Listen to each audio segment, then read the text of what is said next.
بسم الله والصلاة والسلام على رسول الله وعلى آله وصحبه أجمعين، أما بعد. قال الله تبارك وتعالى في كلامه المنزل: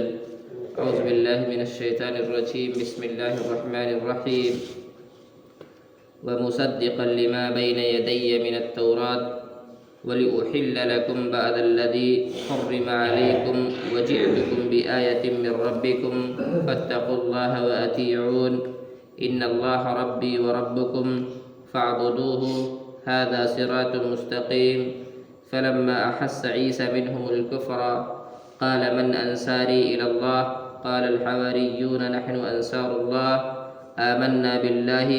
واشهد بأننا مسلمون. فرماتے ہیں اور میں تورات کی تصدیق کرنے والا ہوں جو میرے سامنے ہے، اور میں اس لیے آیا ہوں کہ تم پر بعض وہ چیزیں حلال کروں جو تم پر حرام کر دی گئی ہیں۔ اس سے مراد یا تو وہ بعض چیزیں ہیں جو بطور سزا اللہ تعالیٰ نے ان پر حرام کر دی تھیں،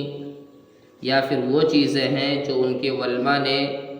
اپنے طور پر حرام کر رکھی تھیں، اللہ کا حکم نہیں تھا،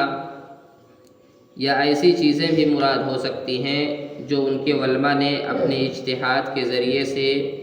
حرام کی تھیں اور اجتہاد میں ان سے غلطی کا ارتکاب ہوا۔ حضرت عیسیٰ علیہ السلام نے اس غلطی کا ازالہ کر کے انہیں حلال کر دیا۔ پھر فرمایا اور میں تمہارے پاس تمہارے رب کی نشانی لایا ہوں، اس لیے تم اللہ تعالیٰ سے ڈرو اور میری فرما برداری کرو، یقین مانو میرا اور تمہارا رب اللہ ہی ہے، تم سب اسی کی عبادت کرو، یہی سیدھی راہ ہے۔ یعنی اللہ کی عبادت کرنے میں میں اور اس کے سامنے ذلت و عاجزی کے اظہار میں میں اور تم دونوں برابر ہیں، اس لیے سیدھا راستہ صرف یہ ہے کہ ایک اللہ کی عبادت کی جائے اور اس کی الوہیت میں کسی کو شریک نہ ٹھہرایا جائے۔ اور یہی دعوت تمام انبیاء کرام کی دعوت تھی کہ لوگوں کو شرکیات سے نکال کر کے اللہ رب العالمین کی توحید کی طرف لایا جائے، غیر اللہ کی عبادت سے روک کر کے اللہ کی طرف لایا جائے۔ مگر جب حضرت عیسیٰ علیہ السلام نے ان کا کفر محسوس کر لیا، یعنی ایسی گہری سازشیں اور مشکوک حرکتیں جو کفر یعنی حضرت مسیح کی رسالت کے انکار پر مبنی تھیں، تو کہنے لگے اللہ تعالیٰ کی راہ میں میری مدد کرنے والا کون ہے؟ حواریوں نے جواب دیا کہ ہم اللہ تعالیٰ کی راہ کے مددگار ہیں، ہم اللہ تعالیٰ پر ایمان لائے اور آپ گواہ رہیے کہ ہم تابعدار ہیں۔ بہت سے نبیوں نے اپنی قوم کے ہاتھوں تنگ آ کر ظاہری اسباب کے مطابق اپنی قوم کے باشعور لوگوں سے مدد طلب کی ہے، جس طرح خود نبی صلی اللہ علیہ وسلم نے بھی ابتدا میں جب قریش آپ کی دعوت کی راہ میں رکاوٹ بنے ہوئے تھے تو آپ موسم حج میں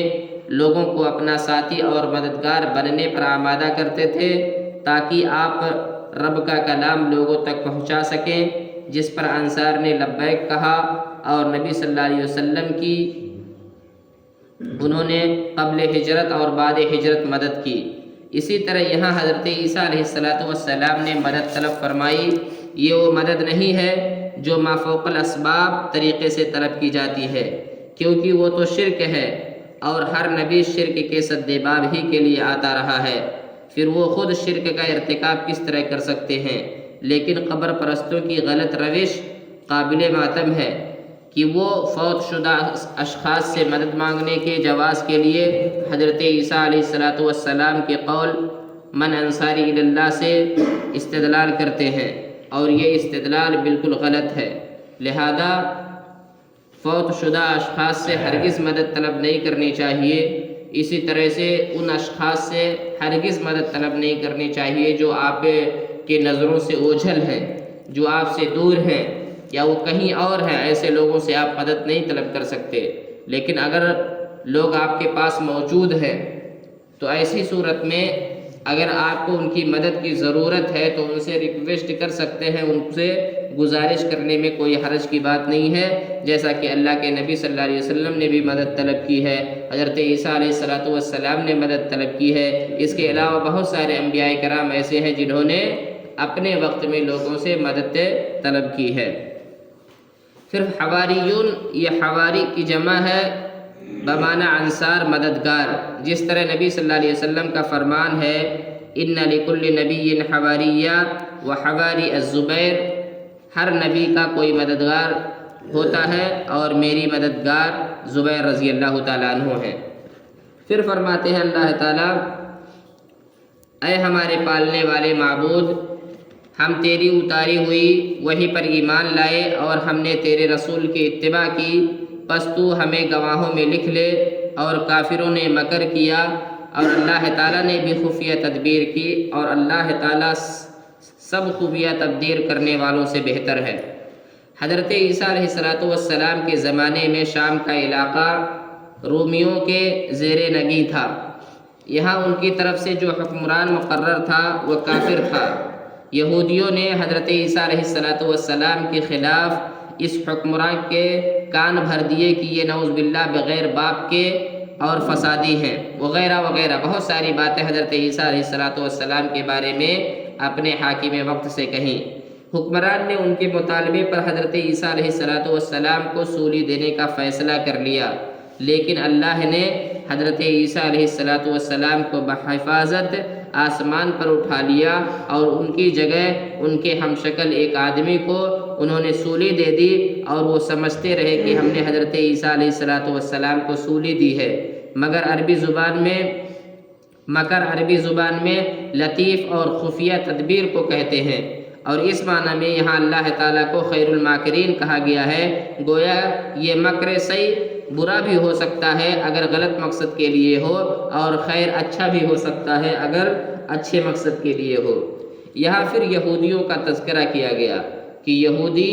حضرت عیسیٰ علیہ السلام کے خلاف حاکم وقت کو بھڑکائے اور ان کو سولی پر چڑھانے کے لیے مطالبہ کیا۔ یہ یہودی ہمیشہ سے اسلام کے دشمن رہے ہیں۔ آج بھی جو لوگ یہود ہیں، خاص طور سے فلسطین کے علاقوں میں جو آج کل یہودی گھس آئے ہیں، ان کا بھی یہی طرز امتیاز ہے کہ وہ جہاں بھی مسلمانوں کو پاتے ہیں ان کو ختم کرنے کی کوشش کرتے ہیں، ان کو نیست و نابود کرنے کی کوشش کرتے ہیں۔ ہمیشہ ہمیں یہودیوں سے بچ کر کے رہنا چاہیے۔ جہاں بھی یہودی حضرات ہیں ان کی سازشوں سے بچ کر کے رہنا چاہیے، کیونکہ ہمیشہ وہ سازش کرتے رہتے ہیں۔ آپ دیکھیں گے ان کی تعداد آٹے میں نمک کے برابر ہے، بہت کم تعداد ہے، لیکن چونکہ ان کا کام ہے فساد کرنا، اسی لیے ان کے پاس فسادی اسلحے بہت زیادہ ہے، جس کی بنیاد پر وہ آج دنیا کو ستاتے ہیں، دنیا والوں کو پریشان کرتے ہیں، خاص طور سے مسلمانوں کو پریشان کرتے ہیں۔ اللہ تعالیٰ سے دعا ہے اللہ تعالیٰ ہم تمام مسلمانوں کو کتاب و سنت کے مطابق زندگی گزارنے کی توفیق عطا فرما۔ آمین۔